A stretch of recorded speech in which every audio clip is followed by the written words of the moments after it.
बिस्मिल्लाहिर्रहमानिर्रहीम। अब जरा जुमला सुनिए। सरकार ने फरमाया सल्लू कमा रायतुमूनी उसल्ली, नमाज ऐसे पढ़े हो जैसे मैं पढ़ रहा हूं। 25 साल के बाद जब मौलाए कायनात ने अपने दौरे हुकूमत में पहली दफा जमात पढ़ाई और असहाबे मुस्तफा ने अली के पीछे नमाज पढ़ी, तो जैसे ही नमाज मुकम्मल हुई तो असहाब एक दूसरे से मुड़कर कह रहे थे, लक़द ज़करनी सलात मुहम्मदिन, आज अली ने हमें नबी की नमाज याद दिला दी। सलवात पढ़े मोहम्मद व आले मोहम्मद।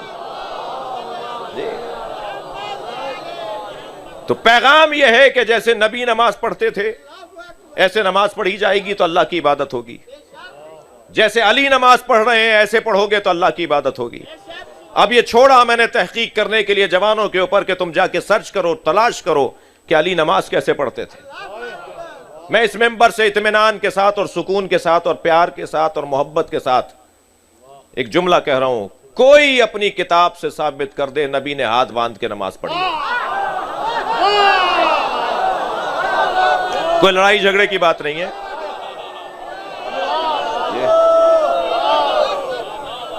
कोई तनाव खिंचाव की बात नहीं है, कोई दिल आजारी मतलब नहीं है। कोई अपनी किताब से दिखा दे कि सरकार ने हाथ बांध के नमाज पढ़ी। ले दे के दो रिवायतें हैं, दोनों रिवायतों में यह है कि हुक्म दिया गया कि आज के बाद हाथ बांध के नमाज पढ़ी जाए। खुद शारहीन कुतुबे से आए सित्ता के शारहीन का यह इख्तलाफ है कि हुक्म दिया किसने। तय ही नहीं है कि हुक्म किसने दिया है। सरकार ने कैसे नमाज पढ़ी, मौला सादिक फरमा रहे हैं कैसे नमाज पढ़ने से नमाज बातिल हो जाएगी। इमाम मालिक फरमा रहे हैं जो हाथ खोल के नमाज पढ़ेगा उसे बांधने वालों से ज्यादा सवाब मिलेगा। इमाम मालिक, आप मक्के चले जाइए।